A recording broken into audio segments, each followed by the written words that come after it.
It's time for a quick save. Today we're asking the question if good things do come in small packages with Witchbeam's 2021 gem, Unpacking.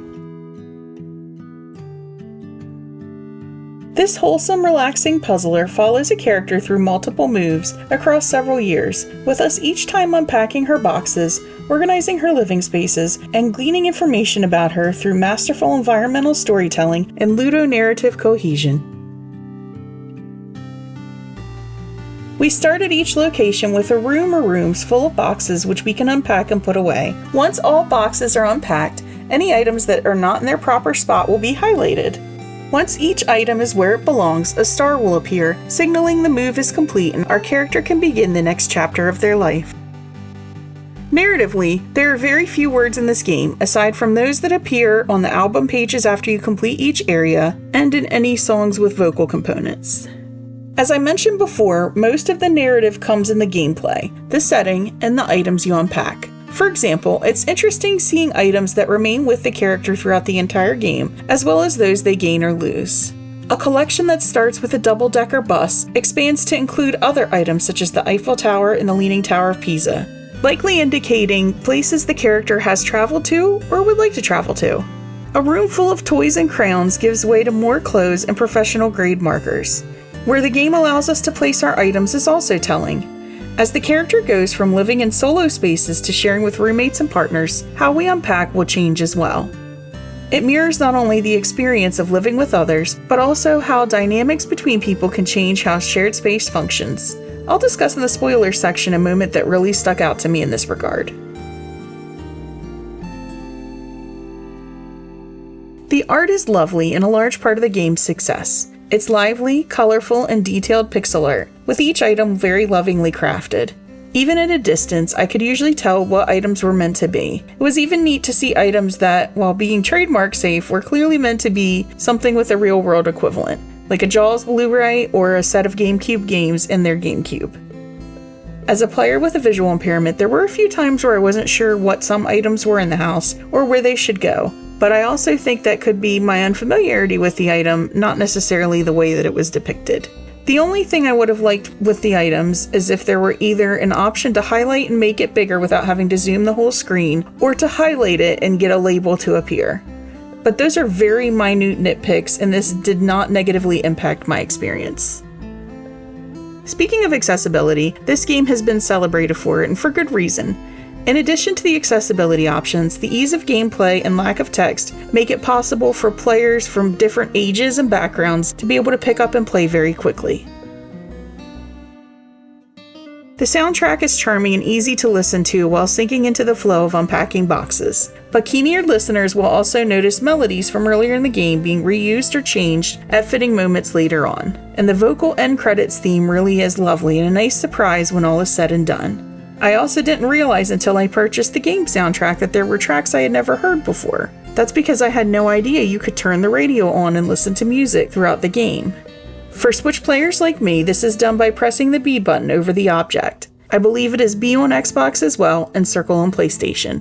Side note, you can also turn on the computers and game consoles, among other things. This was a neat post-game discovery.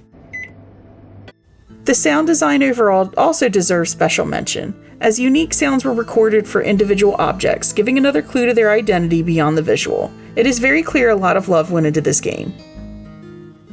Unpacking is a great experience, so I recommend checking it out if you want a meditative puzzle game with heart. Since there won't be a longer podcast episode on this, it is a short game after all, clocking in at under 5 hours. I am going to discuss spoilers from this point on. The first 3 levels of this game, from 1997 to 2004 to 2007, take us from the main character's first time having her own room, to a dorm room, to a shared apartment, ostensibly with friends. We get a sense of who she is, an artist judging by the sketchbooks she amasses over the years, and her upgrades from crayons to markers to a drawing tablet. We see she loves to read, to play games, both video and tabletop, that she either has traveled or wants to travel. We get a glimpse into her interests, her family background, bits of her personality, and religious practices, all through unpacking her things. And yet, the game also leaves ample room for our own interpretation. Each player's experience will vary, as we each inevitably fill out the unspoken parts based on our own experiences, or lack thereof. To me, that makes the game all the more interesting. In each new space, we navigate unique unpacking challenges, just as our main character is navigating the unique challenges of this part of her life, such as going away to school or living with people outside your family for the first time. But it is the fourth move where the story really picks up. Our main character is moving into another shared apartment, this time with who seems to be her boyfriend. His belongings are already in place, and it is a challenge to find space to fit her things. His apartment is set, perhaps like his life, and she is struggling to fit in. But again, that's my interpretation. I think the moment that sticks out to me the most is when you unbox her diploma, which we just saw in the shared apartment. But there is no wall space for the diploma, even in rooms where there is wall space. To me, that indicates her boyfriend does not want the diploma displayed. Hell, the only wall the game would let me put the diploma on was the bathroom wall, and after all the boxes were unpacked, it wouldn't let me keep it there. In the end, I had to stick her hard-earned diploma under the bed. The fifth location brings us back to the bedroom where the game began. One of the music loops here is even a sadder version of a melody we heard during that first unpacking. The relationship has ended, our girl is back home, and so we unpack the artifacts of her life and the pieces of her broken heart. Some things have shifted. A photo of presumably her and her boyfriend has tacks through his face if you try to pin it to her bulletin board. This is the same photo we saw on her fridge in the apartment she shared with him. However, when you finish unpacking all of her boxes, it seems she does not want that picture in view, and so you must hide it. But our heroine moves on, and we follow her into a new solo apartment. We watch her start again. We also take note of other things that have grown or changed. A ukulele she was ostensibly just learning when she moved in with her boyfriend now has its own stand. She now has her own coffee grinder like her boyfriend had, perhaps an interest she picked up from him based on the text from a previous album page. Her collection of travel souvenirs has grown, as have her art supplies. When we complete this move, we find that, surprise, we're actually still in the same place. Only this time, it's not our main character's boxes that we're unpacking, but someone else's. With the second nightstand by her bedside, we see our main character has found a new romantic partner, and so we begin unpacking her boxes into the space we previously filled out with our own. This time, we can move things around to fit her life in with ours.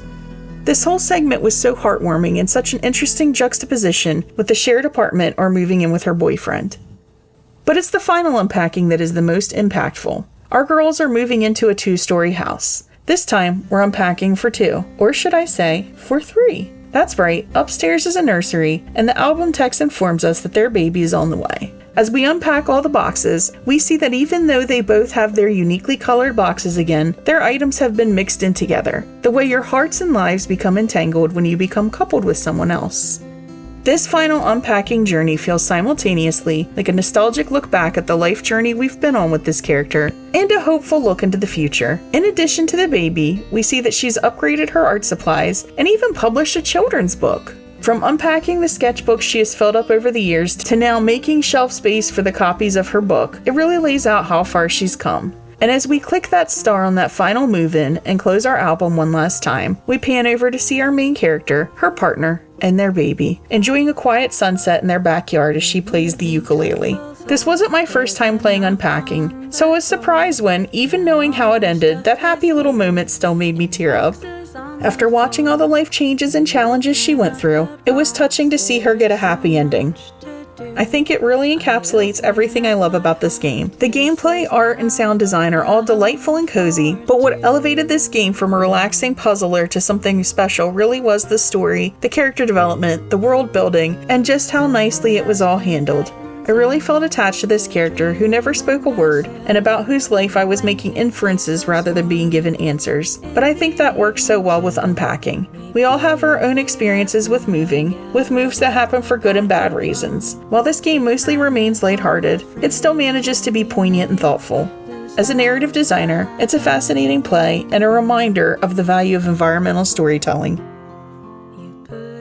Have you played Unpacking? If so, what were your thoughts? When you unpacked, did you put everything in its place right away? Or did you just want to get everything out of the boxes to see where they went like I do? I'm curious to know your thoughts and experiences. Thank you for loading up the Stories and Save Files Quick Save.